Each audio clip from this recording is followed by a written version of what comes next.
Hi, I'm Roz from World Have Your Say. This is a download from the BBC. If you'd like to read more information and our terms of use, take a look at bbcworldservice.com/podcasts.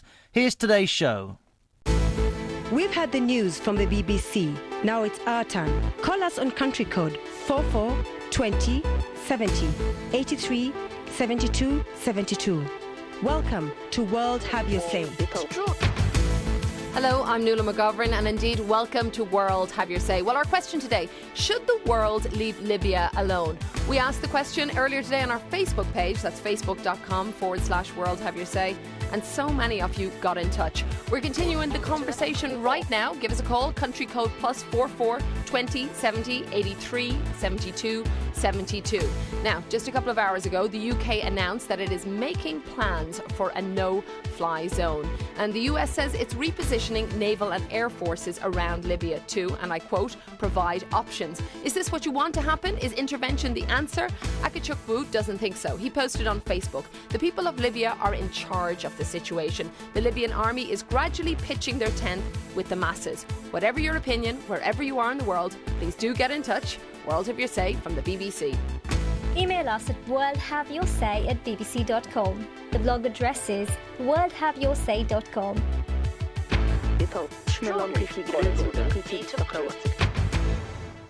So we have a number of guests that I'd like to introduce you to, who you would like to perhaps speak with about whether the world should leave Libya alone. We've Edward Mortimer, he's the former Director of Communications for Kofi Annan, and now with the Salzburg Global Seminar Group, which is a political think tank. I have Ahmed Sawalem.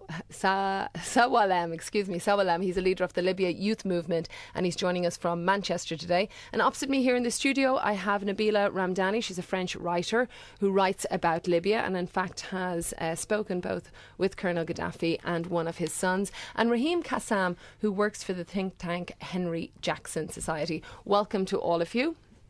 Thank you. Thank you. And Raheem, let me start with you. I mean, what do you make of today's news? Well, I think what we're seeing now is an escalation in Libya that just can't go on any longer without some kind of external help for the Libyan people. They are crying out for help now, being the horror stories coming out of Libya about people being raped in the prisons, burned alive. People, obviously, we've seen shot dead on the streets, and the numbers, the death tolls are rising. I think it's just morally correct for us to, act in unison. The West needs to act to help the Libyan people. Gaddafi has shown that he no longer has controls the sovereignty of the country. He no longer speaks for the Libyan people, and it's up to us now to heed their calls for help. Well, in fact, we just heard a few minutes ago that the BBC has had an interview with Colonel Gaddafi, and we're going to try and bring you some of it during the hour. But I mean, Ahmed, what do you think of? Well, we welcome all kind of helps, except one thing, and we, and I say we as Libyans, from abroad, from inside, from everywhere across the globe, we do not want a foreign intervention in terms of military. So we welcome any kind of help in terms of issuing a no-fly zone, obviously helping with the scenario with the regime itself, but to have a military intervention, it will take away what these people fought for, and they've done so much in the space of 10 days, and it's almost falling apart. We've heard about the military. Some of his security forces are leaving him. There's been an internal conflict inside, from what the eyewitnesses on the ground saying that as well. And obviously we can tell from his speeches, and his sons, they've been contradicting their arguments in the space of 10 days. But I suppose, a no-fly zone is military intervention. Edward Mortimer, do you want to pick up on that? Well, I was actually going to say that. I think it illustrates, that one has to be quite careful about what terms one uses in these situations. I think what Ahmed was saying sounded very sensible to me. I mean, that certainly one would prefer this matter to be resolved by the Libyans within Libya. But I think I assume that what Cameron and others are doing is making contingency plans and trying to put themselves in a position where they can intervene if there is a need for that, to stop really large-scale atrocities. And if, God forbid, but if we, in a few days' time, find ourselves in a situation where Ahmed and people like him are pleading for intervention, to save them from some sort of very brutal backlash. And I think it's very hard to make judgments in advance before knowing what the situation is. But if you don't prepare for certain kinds of action, you don't have the option when the moment comes when that kind of action might be needed. Nabila, you want to get in? Yes, I'm equally appalled by the bloodshed that's going on at the moment. We hear about en masse murders happening day in, day out, and all that Gaddafi seems to be concerned with is to carry on his own revolution, which he started in 1969. Thousands of 1,000 people are reported to be dead so far, and I'm sure we know only half of the story. Tens of thousands of people are fleeing. It's a catastrophe. It's absolutely disastrous. But I think we have to be very cautious about what kind of intervention or what kind of interference we want in Libya. I think any sorts of humanitarian help would be very welcome as soon as, it is happening at the borders and every country looks after its citizens. But any military intervention, in my opinion, it would be absolutely outrageous. It would be an utter declaration of war. It would be colonialism all over again. It's not up to foreign powers to send their troops. Why should British soldiers, French soldiers, American soldiers die to Nabila, sort out Libya? If I might interject there, who exactly is it a declaration of war against? If we're stopping Gaddafi mass slaughtering Libyan people, who is that war against? And should we not consider that to put down this mad dog? Shouldn't that be considered a good moral thing to do? I'm absolutely extremely concerned about the situation. I know perfectly well that we're dealing with someone who is not rational, who has at his disposal large stockpiles of chemical agents, including mustard gas, that he wouldn't hesitate to use if he was cornered. But I do think that there are several options. Political pressure, diplomatic pressure. Let's not forget that Western powers are sending very mixed messages, and they are quite hypocritical. I mean, Britain was selling snipers just days before the trouble started in Libya. We are now hearing that the French government is ready to send some sort of aid. What kind is very unclear, whether it's humanitarian or military, to the rebels. And that, in my opinion, if they send any kind of military aid, it will escalate into a civil war.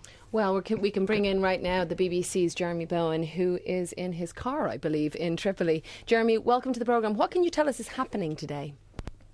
Well, I've just been with colleagues from ABC News and from the Sunday Times doing an interview with Colonel Gaddafi, just driving along now back to the hotel.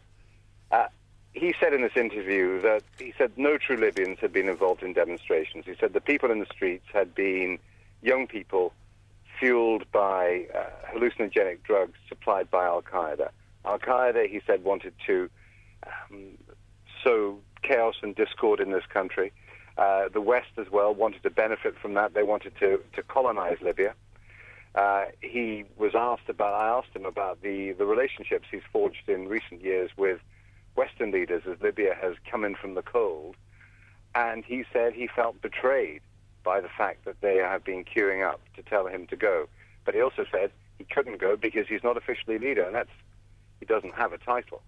He said power in Libya is in the hands of the people. He said the people love me, the people are behind me, and as for foreign pressure, well, he was dismissive. He said it didn't matter. Well, what was his demeanour like? I'd say he was relaxed. We spoke for the best part of an hour.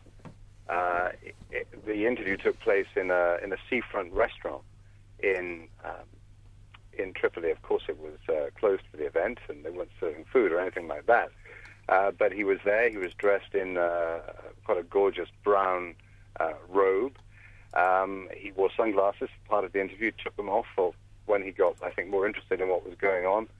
And he was relaxed. He laughed quite a bit, and he had some strong opinions, which he put over.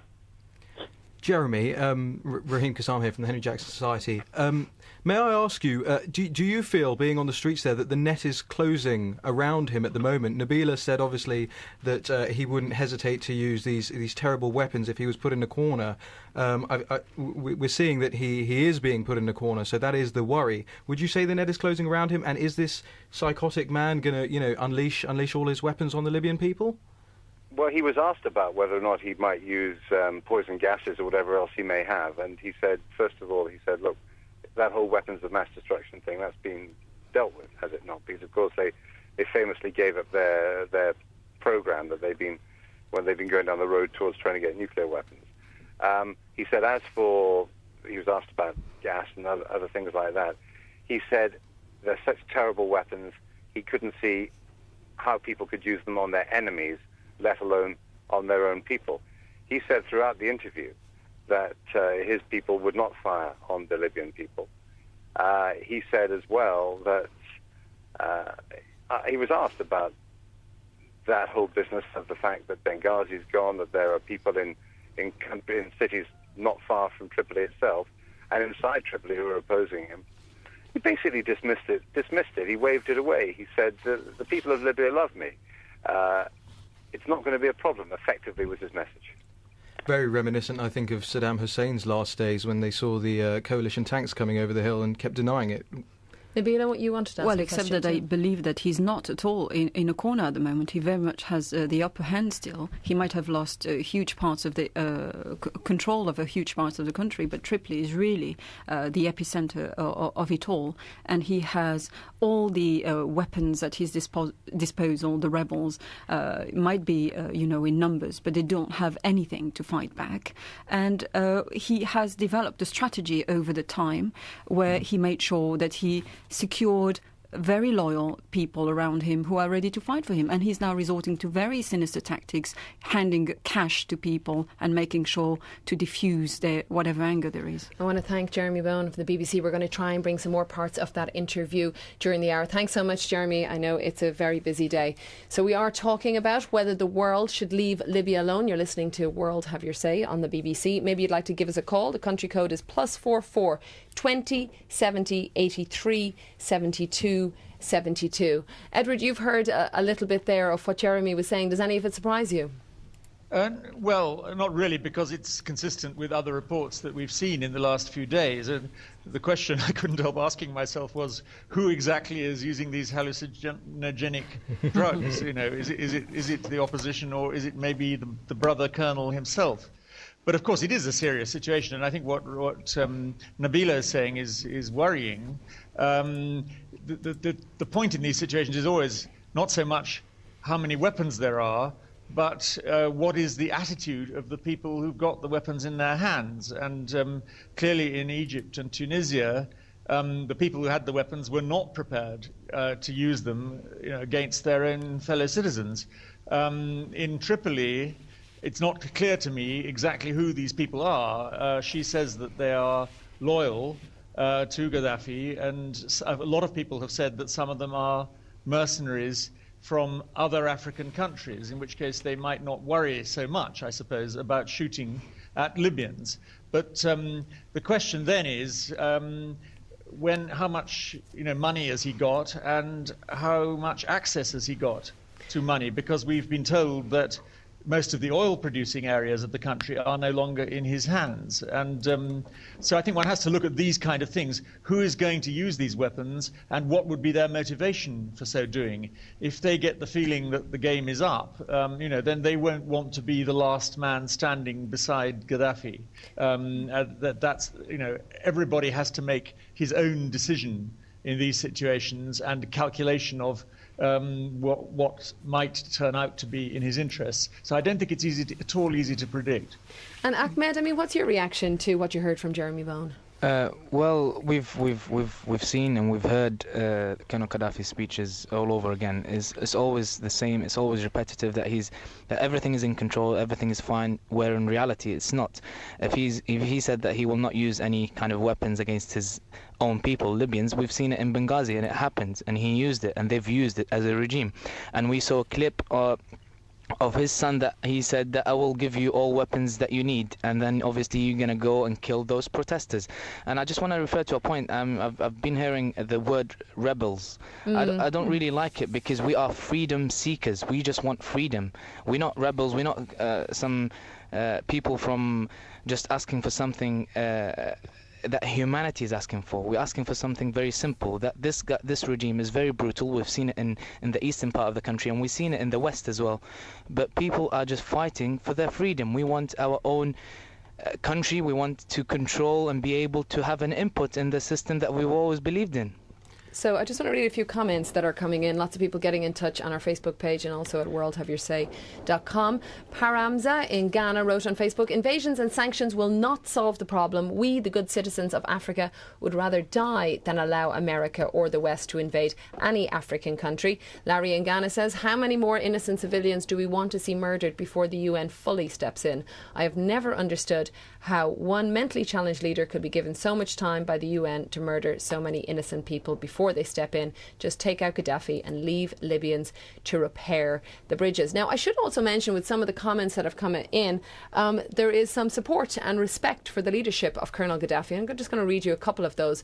Rabi posted on our Facebook page, I don't think Libya is ready to handle herself without Colonel Gaddafi. And Saeed in Tripoli emailed the BBC, Colonel Gaddafi has been ruling the country for the last 42 years. If we had any kind of problem, we would have taken steps against him. Please don't follow the way of the Egyptians. President Gaddafi has led us to more prosperity and development than other countries. Please remain calm. Raheem.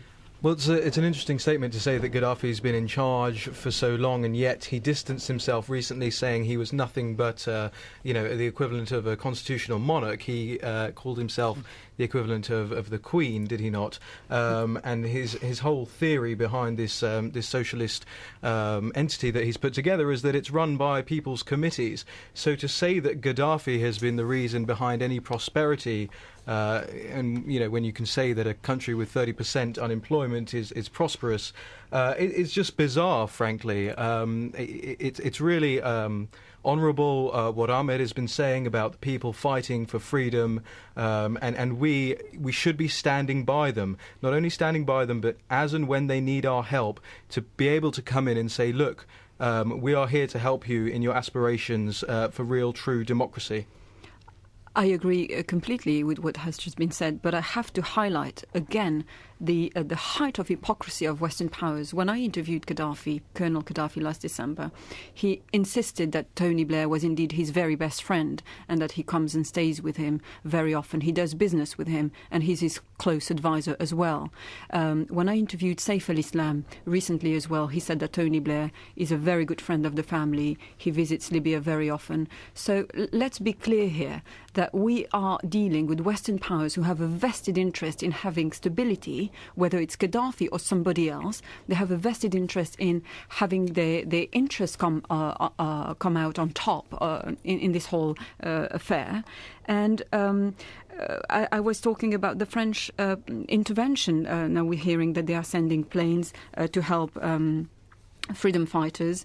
Let's not forget that in 2007, Gaddafi was made a very high-profile visit in Paris, along 30 blue uniform female, 400-strong entourage arrived in no fewer than 5 planes in Paris. He was given a tour of the Palace of Versailles. He was dined at the Ritz Hotel. So what was at stake was obviously business deals. So you are thinking that instead that you were saying you think there's a certain level of hypocrisy there. Let's ask our panel about that. But I do want to bring in Wasim in Israel. Wasim, welcome to the programme. What's your reaction to the news today? Hello, so good to be on with you on air. My point of view is that the world has a moral obligation to intervene in Libya, because the Western world, the Western powers, Gaddafi off that list a few years ago. They freed the guy who was responsible for the Lockerbie bombing, only to trade with Libya and to buy their oil. And now the true face of Gaddafi is shown around the world. And I think that the countries that have profited from dealing with Gaddafi, from trading with Gaddafi, have an obligation to help the people get rid of him. Secondly, I think that if the world doesn't intervene and doesn't help the Libyans, then it will take many, many, many more lives until, in the end, Gaddafi is taken rid of. I don't think that he will step down on his own. Wasim, you are absolutely correct there. A lot of people have a lot of atoning to do for what's gone on in the kind of deals with Libya over the past decade or so. The last government has a lot of explaining to do, and even fine British institutions like the London School of Economics, which we know has been taking money from the Gaddafi Foundation, has a lot of explaining to do. But that should not stop us now going and realising that what we've done is capitulated to this belief that we shouldn't be fighting for democracy and helping those Democrats in countries abroad over the last few years. It's been a part of this whole agenda where we've had to think to ourselves that it's not our role. It is our role. They're asking us. Well, Wasim, let me just introduce you to Ahmed. Ahmed, what do you make of Wasim's point? Moral obligation. Yes, we do have moral obligations, and the West has a moral obligation towards this person, but they have made deals and they've known this person. They've known this regime is brutal, there's the dictatorship, but obviously because of the benefit that they were looking for, which is the oil, obviously, as we know, it's the richest country in Africa, that was what kept them. They didn't really bother, to be honest, as long as they get their benefits. At what cost? Obviously at the cost of people. It's a small population, so it's okay for us. It's only 6 million. They can live however they live, but obviously as long as the West and the American administration and whoever has got a benefit of what was in their country is what kept them. I want to bring in Ali real quick just before we go to the news. Ali, we'll get a word from you and then we'll come back to you right after. What do you think? Should we leave Libya alone?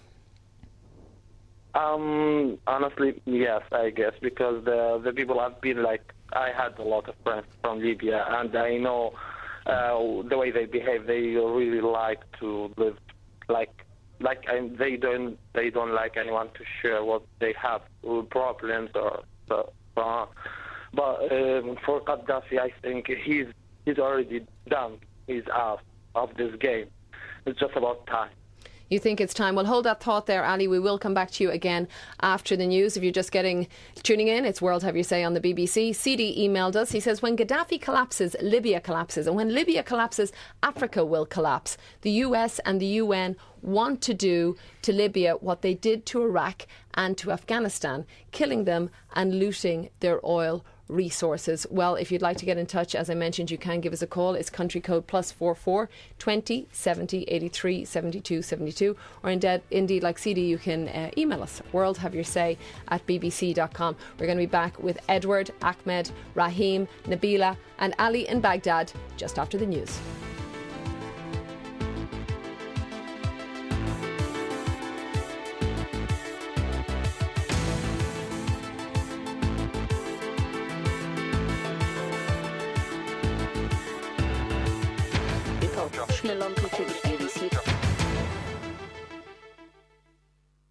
You heard the news from the BBC. Now it's your turn. Call us on country code 44 20 70 83 72 72. Welcome to World Have Your Say.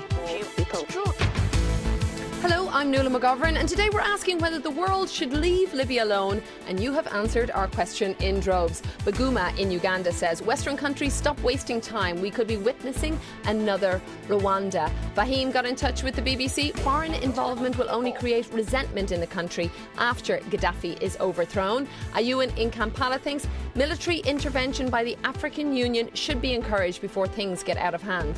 And Galiage in Botswana emailed us. He says, why don't you people leave African problems to us Africans to solve for ourselves? It's high time you gave our African heroes the respect they deserve. Stop insulting Colonel Gaddafi, please. Lots of opinion. Is yours represented? Get in touch. Facebook.com/World Have Your Say. The blog address is worldhaveyoursay.com.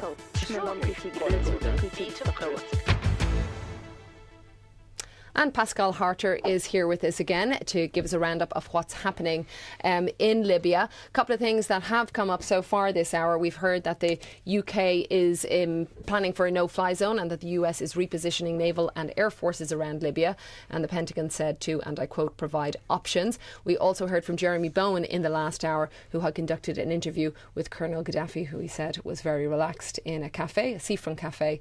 And we'll try and get a section of that interview to play during the hour. We already know a bit about it, Nuala, don't we? Extraordinary. Jeremy Bowen saying that Colonel Gaddafi was laughing in parts, that he was denying that there was any fighting taking place, not just in Tripoli, apparently, he said, but in Libya. And no that fighting. He was loved by the people. That's right. I mean, hard to gauge that, I suppose, but it certainly runs in contrary to everything that we're hearing from eyewitnesses on the ground, and they're not likely to receive the Colonel's laughter very well. I've been speaking, for example, to one Tripoli resident today who didn't want to be named for his own safety. He was at home receiving condolences from friends and neighbours because his 18-year-old nephew was killed by snipers during the protests on Friday prayer. And I asked him, how can you be sure that it was Colonel Gaddafi's forces who were responsible for the death of your nephew? And this is what he had to say. I've seen them with my own eyes. They kneel down to shoot. So if you're telling me somebody kneels down to point a gun at helpless demonstration or helpless youngsters, without, even if they're carrying a stone doesn't harm as much as a bullet.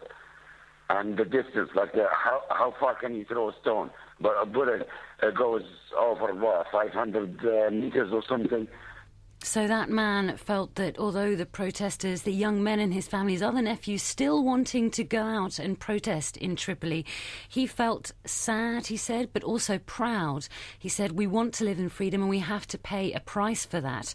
Also been hearing from other residents who said, look, this is not about civil war. We've never seen Libyans more united. This is about getting rid of a man who has controlled us for 41, 42 years. Now, you've been asking, what should the international community do? Interesting to hear the views of your guests and your listeners. I spoke to a man called Dr. Majid, who's Libyan from Britain, travelling to the border with Tunisia in order to help get medical supplies across. And he said, look, if you have any human feeling, speaking to the world, he was, get rid of Gaddafi, but don't use it as an excuse to come in and teach us about democracy. He said, we don't want the democracy of Abu Ghraib. And the Tripoli resident that we just heard from, he said that sanctions are not the way to go about it, that they don't work. Sanctions, we don't believe in that sanction because never affect the government. Because we went through it for 10 years or 9 years and it never affected them. It affected us, the normal people, sanctions. But air embargo, yes. It's funny because there seems to be a real divide between Libyans outside the country saying we don't want intervention, and then quite a few Libyans I have who've cautiously called for some kind of help. And many have said, look, the thing is the protesters aren't armed, although in the cities of Misrata, just to the east of Tripoli, and Zawiya, just to the west, we are hearing that protesters are still repelling, as we speak, attacks from pro-Gaddafi forces. Wow. And just to sum up about the interview we were talking about previously, Colonel Gaddafi, as we mentioned, said there was no fighting. Colonel Gaddafi also told the BBC's Jeremy Bowen that the West wants to colonise Libya. The BBC's Jeremy Bowen described Libya's Colonel Gaddafi as relaxed and that Gaddafi told him foreign pressure doesn't matter. He also said that he felt betrayed by the fact that people were queuing up to tell him to go, and that Al-Qaeda is supplying the protesters with hallucinogenic drugs. We're all stumbling over that word today.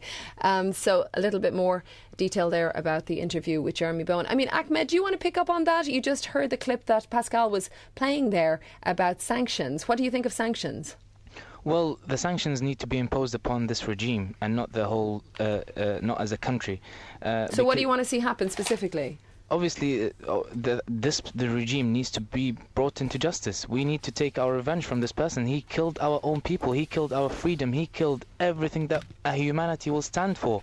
This person has been on power for 42 years, and people only They went with their chest open, just asking for their freedom. Please leave us alone. We've had enough of corruption. We had enough of oppression. And that's what we want. We want this regime to be brought into justice. They've killed so many people. They have shed so many blood. And these people need to be brought into account. And they need to be asked for what they've done. And they need to be brought to justice, basically. I want to read out another couple of comments that are coming in. John in Monrovia got in touch. He says, Colonel Gaddafi, for the sake of your citizens, please step down. You're a man of good character. I pray that you do this for the good of your citizens. Mark is in Sierra Leone, also emailed the BBC. Gaddafi is a father of Africa. Sierra Leone needs him to stay on in power. Anyone like to respond to that? That's just absurd for me, to be honest. That's Ahmed, right? Yes, that's me. That's because they don't live in the country. They're not part of this country. We've suffered. We, the Libyan people, have suffered. Yes, he always claimed to be the king of kings of Africa, which is really absurd. And that we've seen it by him bringing mercenaries that he used to take them as orphans and train them for this day. And he always asked to be wanting a united African states to counter the United States of America, and he always wanted a united African army. For what purpose? For such a... This is, if you want to call terrorism, that is terrorism at its best. I don't know if you saw today, there were reports in the Zimbabwean online about Robert Mugabe perhaps sending troops and arms to Libya, in fact, to help Colonel Gaddafi retain power, which is quite interesting. I know for a lot of our listeners in that part of the world, do get in touch. Maybe you want to text us, country code +44 77 86 20 60 80. We have Nas, who's in London, originally from Somalia, I believe, and Ali, who we were speaking to before the news in Baghdad. Nas, what do you think? Should people get involved in Libya? No, I believe that Libyans should solve their own problems. I was born in Middle East, and also I lived in Tunisia, so I would know the political situations that's taken place in Maghreb. However, one only suggestion and advice I will give to my fellow Libyan brothers is that they should learn from the mistakes of Somalia. Just this January, we just celebrated our 20-year anniversary of the removal of the military dictator Said Barre, who was the ally of Gaddafi. And however, once we did remove him 20 years ago, unfortunately, due to our tribal divisions in Somalia just fragmented into a failed state. I advise my Libyan brothers, they should unite, make sure there's no tribal differences, have a truth and reconciliation in which the tribal communities in Libya should get together, set out a plan, and hopefully democracy can flourish in Libya. However, my strong emphasis to Libyan people is that there cannot be any tribal divisions within Libya. Okay, Nas, let's get a reaction to you. It's Pascal here, Nas. I've got a bit of a question for any of our Libyan guests, which is that the protesters I keep speaking to inside the country say, listen, we've never seen Libyans more united, that the tribes are not divided, that we are not seeing a civil war beginning here. I just wanted to know, is that wishful thinking, or can that really be the case? Well, if I can speak, it is true. We were surprised ourselves, and we can see it on the ground. I've been in contact with my friends and relatives, and they say, Ahmed, you need to come here right now. I'm talking about the eastern part, because they've never seen themselves to be so much united. It's that basically the unity is unbelievable. People working together as a team, and we've always wanted that. We've always had that dream that we will be able to control our destination. And this is what people are having now in the East, and they're wishing it for the West, and it will be soon. So the tribes, the card that the Colonel Gaddafi and his regime are using is just to bring division within the people. And obviously what he did by killing innocent civilians, it made people even more united and believing in their cause. And we have this from our history, and we always say that, and people now on the ground, they're actually saying, we will not surrender. We either win or die. It's a win for freedom. That's what people are asking for. And people will pay whatever price for their freedom. Can I just say, ask of Nas and Nabila, I mean, he calls for unity. That's very good, and it's very noble, and you're absolutely correct. But what about about in the meantime? What happens? You know, we've heard 1,000 people are fleeing to the border every hour to try and escape the slaughter that's going on there. You know, when do we start to really, you know, pull our socks up and say, actually, we have to stop the killing that's going on in this country? We've had mistakes in the past. Yes, sure, the British government has dealt with the Libyan government, and that's a terrible thing, but we have to atone for those sins. We have to help the Libyan Democrats right now. Where do you stand on that? You know, how can you just sit back and watch as people die? Well, they can. I believe that Libyan people, it would eventually, if they do remove Gaddafi, the Libyan people can overcome the difficulties they're having, such as 20 years ago in Somalia. In my region, we had the largest refugee camps in the 80s. Well, that may very well be the case, but people are dying now. Dictator who was funded by Gaddafi, in which Gaddafi supplied him mustard gas, bombed and attacked my city of Hargeisa, in which 50,000 of my own people died. However, in response, we never went and had a tribal war. We had a truth and reconciliation, in which we forgave our neighboring tribes, and we said that we need to have peace. And this is why in northern Somalia, there's flourishing democracy, even though we proved that Islam and democracy can work together. However, in the south of Somalia, when we witnessed international communities such as the US intervene in southern Somalia, it further engulfed the instability and the chaos in Somalia. So therefore, once again, my advice for my fellow Libyan brothers and sisters is that you, as Libyans, can solve your problems. Yes, there'll be difficulties. Yes, it's good to remove a brutal military dictator. However, make sure that there's no tribal divisions. Make sure that there's... That's what happens if they can't remove him. What happens if they can't? What happens if this goes on? Well, they should look in history. In history, revolutions are, yes, it's brutal. Yes, in Somalia, in the northern parts of Somalia, they removed the Barre forces, and it took a few more weeks for the Said Barre 20 years ago for him to be removed from Mogadishu. I think history is repeating again like Gaddafi. He's a military man. Day after day, there's large rows of defection. I'm not a military expert, however, looking at the situation right now, it's very likely by the end of this week he would leave. If not, leave Tripoli to itself. Make sure the remaining regions of Libya, the tribal communities, get together. Make sure there's some form of interim process, and at the same time, make sure that there's freedom of press, so that people are able to express their opinions. There's media. Ahmed, let me just hop in there, because there's quite a few people expressing their opinions on our Facebook page. We had Hamza in Ghana says, of course Gaddafi is right. There is no street protest in Libya. What's happening in Libya is rebellion, which he is quelling anyway. The good people of Libya and Africa are behind him.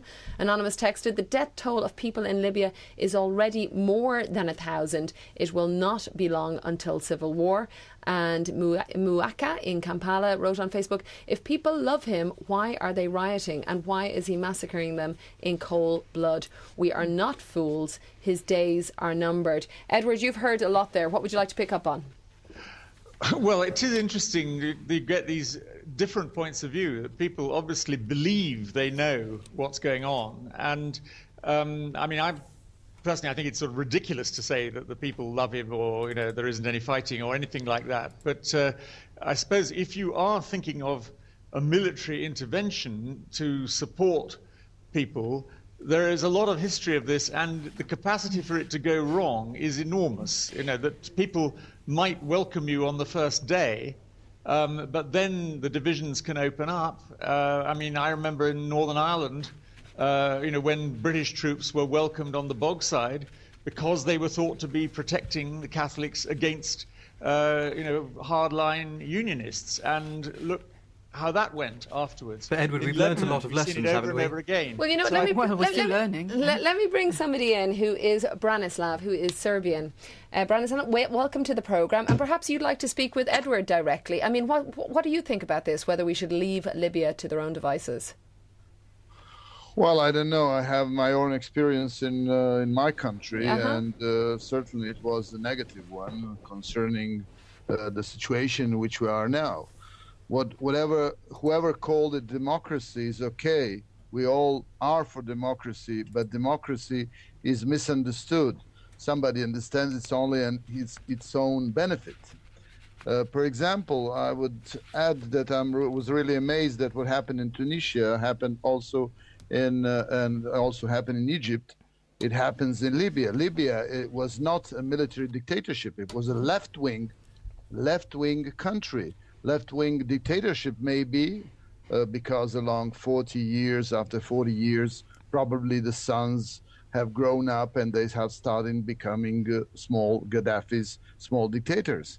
On the other hand, there's a lot of social indicators that indicate that Libya is doing quite fine as per capita, as constructions. Thousands of foreign engineers and all kinds of experts are fleeing now Libya, but they were actually working for the benefit of Libya. So let's get a reaction, Branislav, from Edward. I mean, what do you think about what he's saying, comparing it to Serbia? Well, I think the comparison is probably not very exact. But first of all, the fact that it is in some sense left-wing doesn't mean that it's not a military dictatorship. As it happens, in 1969, was sent by the Times, for which I was then working, to try and cover what is called the Libyan revolution. And in fact, of course, it wasn't a revolution. It was a small group of officers, of whom Gaddafi in due course emerged as the leader, who seized power. And while I think he's gone in for all these, Libyan Arab Jamahiriya, state of the masses, the popular committees, blah, blah, blah, the reality is that he has held on to power by force all this time. Now, Libya is an oil-producing country with a relatively small population. They've sold a lot of oil. A lot of the proceeds have clearly been stolen by Gaddafi and his family, but some have been used for the benefit of the population. So it's probably true what Bronislav says, that the population are better off in some material respects than many other African countries. But the fact that you're better off materially doesn't mean that you're more likely to put up with being ruled by a military dictatorship. It actually makes you more resentful of that, if anything, and more likely to do something about it. So let me read a couple of more texts coming in. George in Liberia texted, let the US and the UK go for Gbagbo and not Gaddafi, or are they looking for the oil and not the coca? Bright Ataba in Monrovia texted, BBC, please inform other African leaders who have stayed too long in power to resign ASAP. Algeria, United Arab Emirates, Yemen, Uganda, Burkina Faso, Zimbabwe. The fools are now wise. Well, that's a country list, but I'd like to hear from anybody from those countries. Indeed, give us a call. Country code +44 20 70 83 72 72. We have Hatem joining us, originally from Benghazi, now in the Netherlands. Hatem, welcome to the programme. I believe you have family in the region. Yes, I do. My family is living in Benghazi. But of course, I do have extended family and friends in Tripoli as well. And I mean, what would their reaction be to what the US and the UK are planning to do today? Well, the general consensus, I think from those who I've talked to, is that we would not like to see foreign intervention, direct foreign intervention, especially from the UK and NATO, and US and NATO. In examples of how they messed it around in several other countries are plenty, and I don't want to waste your program's time discussing those. Okay. Also, I was personally against economic sanctions against Libya because they tend to hurt the people more than the regime, and lifting them off will take much more time. What we would like to see the international community do for us is definitely not recognize Gaddafi as a head of state. Even he doesn't recognize that himself. Well, I don't know about that. We were just, I don't know whether you heard, and it's probably a good chance for me just to tell our listeners that the BBC did have an interview with Colonel Gaddafi earlier today. The BBC's Jeremy Bone was on with us, told us a little bit about it. He said that Colonel Gaddafi says the West wants to colonise Libya. That's Colonel Gaddafi's words. He described Jeremy Bone described Colonel Gaddafi as relaxed. He met him at a seafront cafe, and that Colonel Gaddafi told him foreign pressure doesn't matter, and doesn't matter is a direct quote. He also said, Colonel Gaddafi also said, he felt betrayed by the fact that the people were queuing up to tell him to go, and that Al-Qaeda is supplying the protesters with hallucinogenic drugs. Will I even be able to say that word by the end of the programme? Maybe not. Raheem? Haytham, if I might address your points there about a US and a UK and a NATO intervention. I think at the moment nobody wants to see ground troops going in there. I think it's right that that's not a legitimate way of solving this. But to impose a no-fly zone, that is an option in terms of military intervention, and actually to disrupt the regime's communications so as to assist the Democrats in that country. May I have a say? Yeah, absolutely. Go ahead, Branislav. Okay. Yes, I think the ones who are now ousting Gaddafi, in a few years' time, will regret it, because they will wake up. They will wake up one day with military U.S. bases and multinational oil companies that will pump up their national wealth. Nobody's asking for U.S. military bases, and the multinational companies are already there. But I think what Branislav is saying that's the way it's heading. Nuala, I wonder if I could say something about the sanctions, because it's clear that a lot of your listeners imagine that the sanctions the Security Council has imposed are like the ones that were imposed on Iraq, you know, a kind of total embargo on trade with the country, investment and so on. It's not that at all, so at least so far. They have imposed a ban on arms supplies and they've ordered a freeze of the assets of individuals who are directly involved in the regime. So I think that it's actually the kind of sanctions that many listeners want. Just one at a time. And what I will actually ask everybody to do as well, just identify yourself before you come in, because we've got 1, 2, 3, 4, 5, 6, about 7 people at the moment, 8 I suppose, including myself. So just identify yourself before you come in. So Edward, you're saying there's different types of sanctions at the moment. It's arms supplies and the freeze of individuals' assets. Targeted or smart sanctions, and they are not ones that will affect the people as a whole, only the leadership, and that's a very deliberate choice by the Security Council. May I say, Branislav is here. Sure, Branislav, go ahead. Of course, this is just the sanctions are just a vehicle. Look at Iraq, look at Yugoslavia for Serbia, and look where the sanctions were just the first step towards intervention. Branislav, sorry, it's Pascal just coming in here. I have to say that your view seems to be very at odds with what I'm hearing from people inside Libya.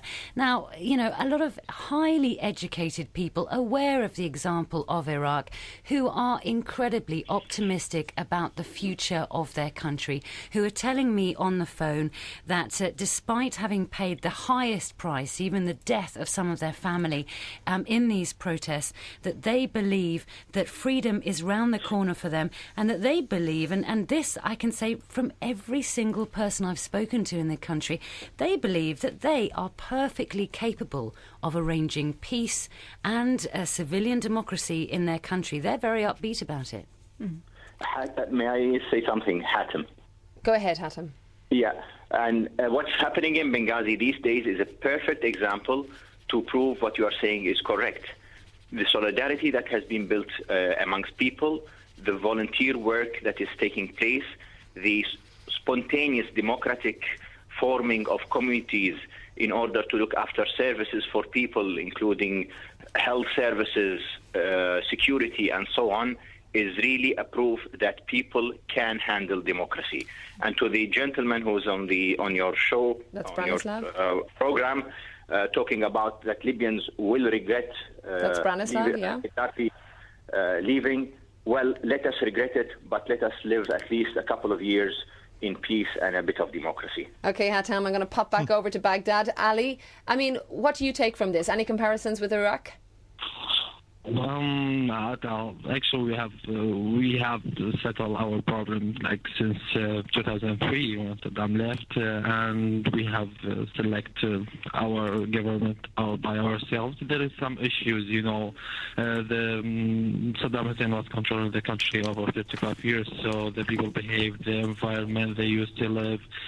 Still, we need time to fix things, and according to the interview with our Prime Minister Maliki today, he gave like 100 days to all the people in positions in this government to fix the problems. So, Ali, I'm going to hop in there. Just the line is deteriorating a little bit, but I did hear what you were saying. You were saying that al-Maliki was giving 100 days to try and fix the problems. Well, I don't know, 100 days some ways doesn't seem that long. Nabila, we've just got 30 seconds. Give me a line. What's your final take? I can't agree anymore with the point that Pascal was making earlier, that the Libyans want freedom on their own terms. They do not want to see a similar situation as in Iraq, where in the wake of the intervention for all the wrong reasons, sectarian divisions happened, and we're seeing the hypocrisy of foreign powers who were yesterday cozying up with authoritarian regimes and now are ready to help. Let's continue this conversation. Go back to facebook.com, go /world have your say. Lots of people getting in touch. Marguerite from Cork in Ireland, she wrote, if it wasn't so tragic it would be funny. Gaddafi will be defiant with a rope around his neck, just like Saddam before him. I don't know what Ali thinks about that. Al-Haji from Sierra Leone replied to the Daily Email, a person who stands for nothing will fall for anything. Please, Western governments, leave Libyans alone to decide their fate. And Babak called in from Iran. He wasn't able to go on air, but said the situation in Libya has many similarities to Iran. Military intervention will not help the situation, but people need help in the form of a no-fly zone and also the ICC.